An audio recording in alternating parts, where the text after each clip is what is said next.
What's up guys, and welcome back to DBCB Exotics. I wanted to take today and talk a little bit about, well, the downsides of breeding crested geckos. I really over the years have talked a lot about the good stuff, you know, getting babies, selling babies, all the cute little adorable crested gecko babies that we have. However, something I think isn't talked about enough is the more darker side of it, how things can go wrong, some of the things that do go wrong, and how to deal with it. This video will be getting all into that stuff as like egg impaction, incubation malfunctions leading with things like deformities, stillborns, babies that just suddenly don't make it, things surrounding all of that. But before, of course, we get into that, I think we're gonna bring the intro back. So let's go ahead and let's roll the intro.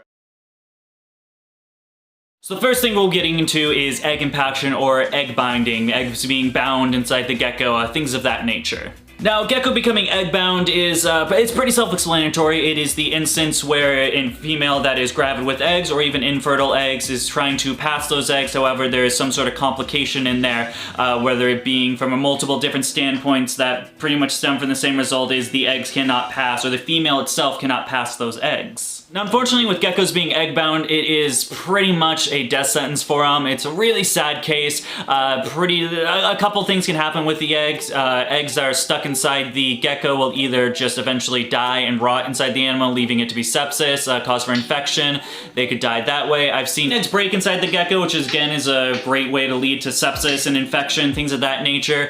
Pretty much when it comes to egg binding, egg impaction, whatever you want to call it, it's not a good outlook for the gecko. Pretty good personal situation with this. My red gargoyle, unfortunately, died from egg bounding or becoming egg bound. It was a really sad situation, man. When you're breeding New Caledonian stuff, especially like crested and gargoyles, everyone lumps crested and gargoyles together because they're fairly similar with each other. When stuff like that happens, it sucks. It really sucks. We got a necropsy done. You always, especially if you have a large collection, you always want to get necropsy, am I saying that right? You want the veterinarian to check out the deceased animal to make sure, or to figure out what the cause of death is, because if it's anything like a viral infection, anything like that, you don't want that to spread throughout your collection. So we always do that over here at DBCB Exotics, and we did find out that the cause of death did stem from actually becoming egg-bound. The unfortunate case with animals becoming egg-bound is there's really not much you can do. It really depends on what is going on with the egg. Why did something in the tubes get twisted? Did the egg misshapen? Is it going horizontally instead of vertically now?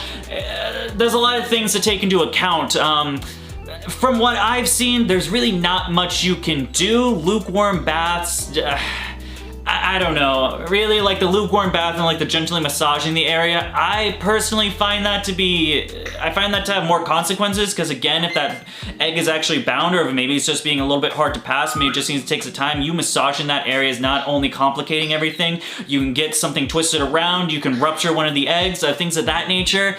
I don't personally like doing that. Another thing, there is surgical options that you can go with. However, I haven't seen too high of a success rate with it. It's, again, also a very expensive surgery, things of that nature. Unfortunately, with our gargoyle, we just didn't catch it fast enough, and it was just one of those...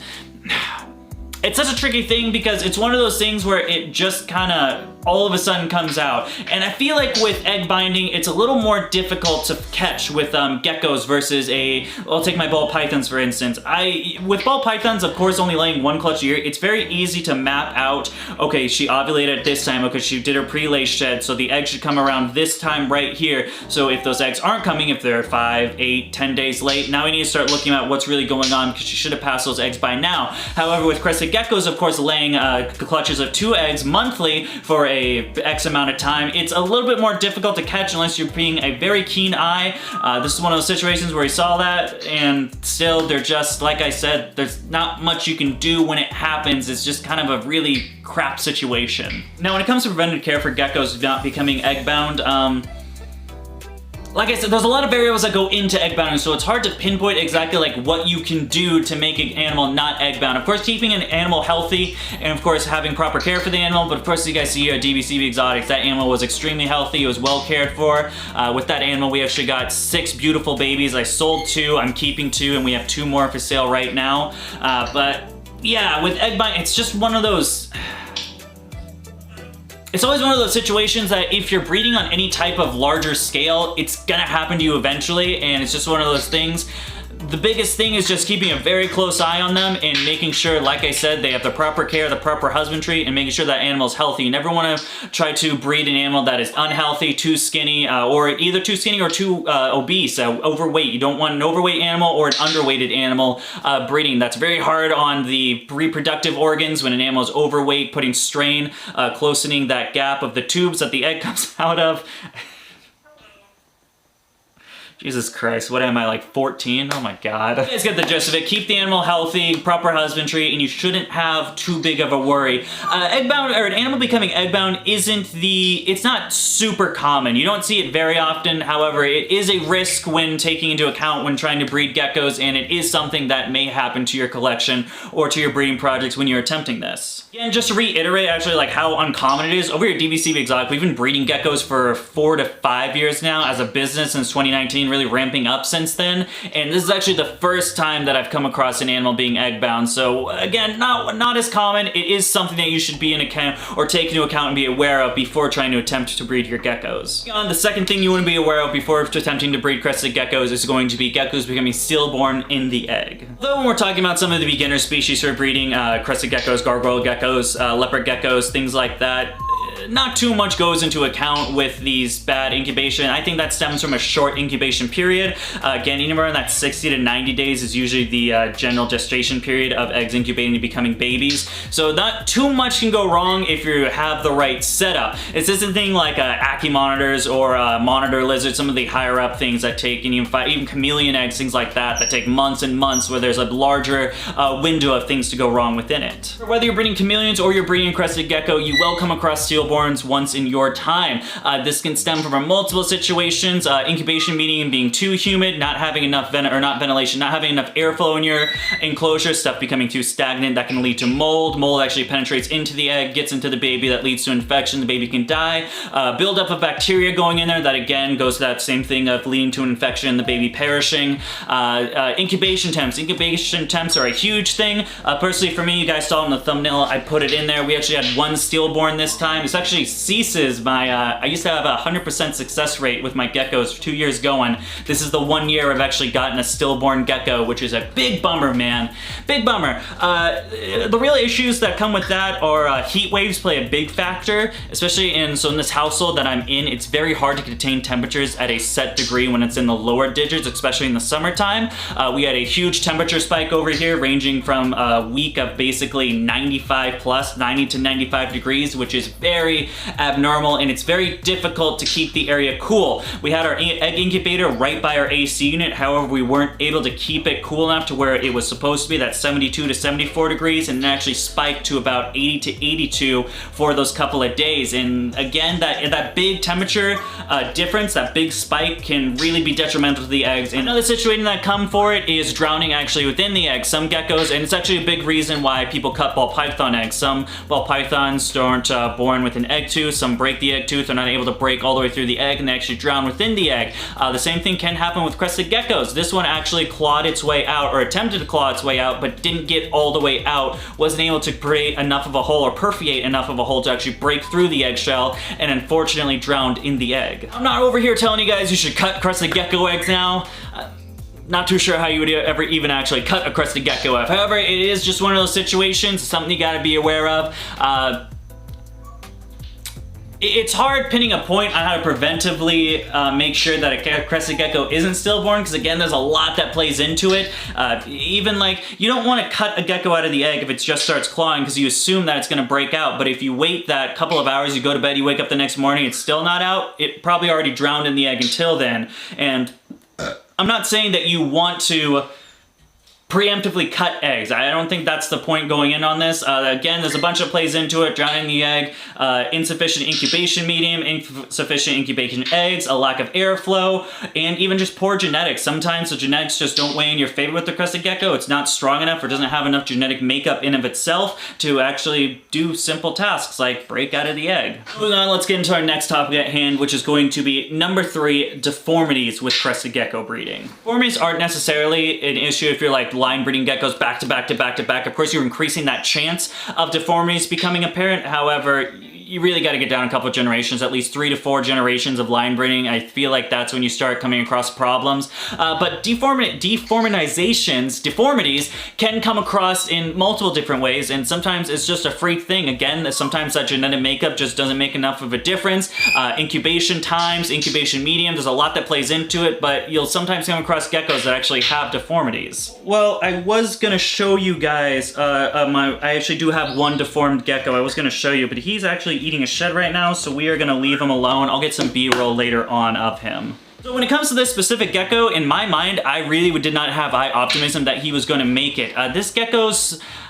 The gecko that was deformed in this one, its spine it's almost like scoliosis. I kind of compare it to. The gecko kind of just leans like this, like his neck fused wrongly. Again, while there are cases that can increase this percentage of deformities coming in part, it sometimes is just a freak thing. Stuff doesn't line up, stuff doesn't go right in the egg when it's making the baby, and that kind of is what happened here. For some reason, the spine of the gecko up to the neck did not fuse properly, and it causes the gecko kind of just to like, it has almost, we call him a little crooked neck because he kind of just hangs out like this and he walks around. At the very beginning, I did not think he was gonna make it. I saw it straight out of the egg. Probably a couple days later, I noticed there was something wrong with this gecko. It was constantly like this. It just wasn't right. It wasn't doing very well. So we still take care of it like everything. I'm not gonna cull a baby if, I don't know.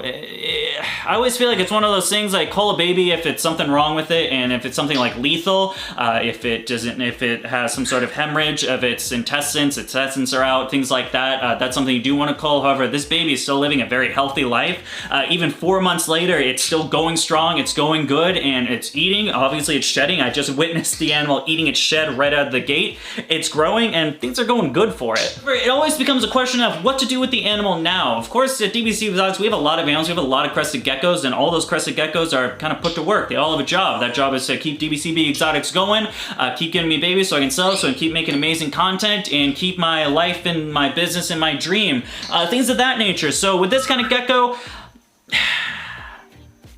personally, for myself, I haven't really decided what I want to do with the animal yet. I'll most likely adopt it out after 6 months of age. I think I'm going to wait 6 months. That gives me a pretty clear picture that the animal is in that survival. I'm not going to think of anything like I, adopt the animal out and then 2 weeks later come to me, they're like, hey, the thing just, perished like 2 weeks later. I think the animal's good. We're still going to give it a couple of months, and then at that point, we'll adopt it out for a small adoption fee, and making sure under the condition that the animal is purely a pet animal. I don't believe with stuff like this, with genetic stuff, or even if it was just some sort of anomaly or it's genetic, I'm not 100% sure myself. I don't want to see this animal reproduce, and for instance, that kind of genetic makeup of what's going on in there potentially be passed on. So this animal will be sold as a pet-only animal with that contingency before any sale is made in place. When it comes to deformities in crested geckos, there is a large amount of things that can really go wrong. I've seen crested geckos with small feet with like a foot that's like, it like fuses in, so they just kind of have it like on its chest. I've seen crested geckos with fused toes. I've seen crested geckos that have a third eye placed on its head. Most of those animals don't really make it, but a lot of stuff can go wrong, especially with that egg incubation time. It's why I always get slightly worried when people just are kind of like, oh, incubating crested gecko eggs is easy, put it in the closet or something like that. You can definitely go that route, you can do whatever you want. I'm not here judging people, I'm just saying personally for me, I want to make sure that my incubation stuff is on point, so I want to make sure while it doesn't have all the aesthetically pleasing stuff, it is just a cooler. I've got that nice thermostat on there with a pulsation thermostat, so it's regulating that temperature at a certain percentage, so once it gets that 72, 74 degrees, we're going to get that percentage from 100% working down to like 0%. If it starts dropping, we'll raise that percentage. So there's a nice linear heat cycle going on rather than just off 70, 69, 60, on 69, 70, 71, off. No, we're getting that linear pattern going on so that heat is always there if needed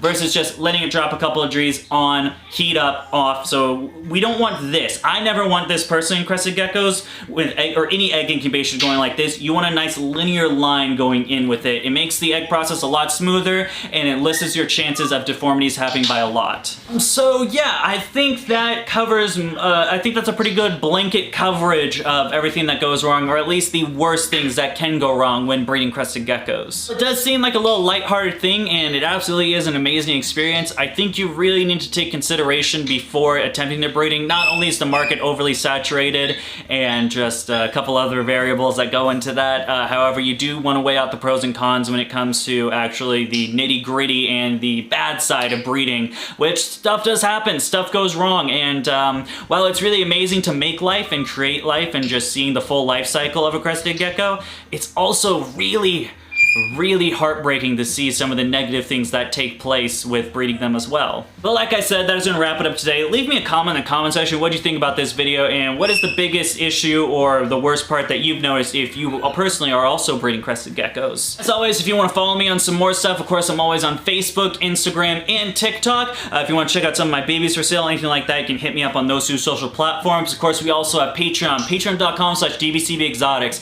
This is where you can get up-to-date updates on everything we're going on within my reptile breeding business. This includes things like my product breeding projects. I can't talk today. I guess I just can't talk today. My breeding projects such as my gargoyles, my cresteds, my tokays, cave geckos, Argus monitors, Aki monitors, tegus, ball pythons, everything like that. You get up-to-date updates, first dibs on the animals that I produce, and even on the higher tiers you can actually get discounts on animals I produce as well. It's all good stuff, so that's as low as $1 a month. If you want to learn some more, I recommend checking out the description and the link below. Other than that, guys, thank you so much for taking your time out of your day to check me out over here at DBCB Exotics. But until next time, we will see you, and goodbye.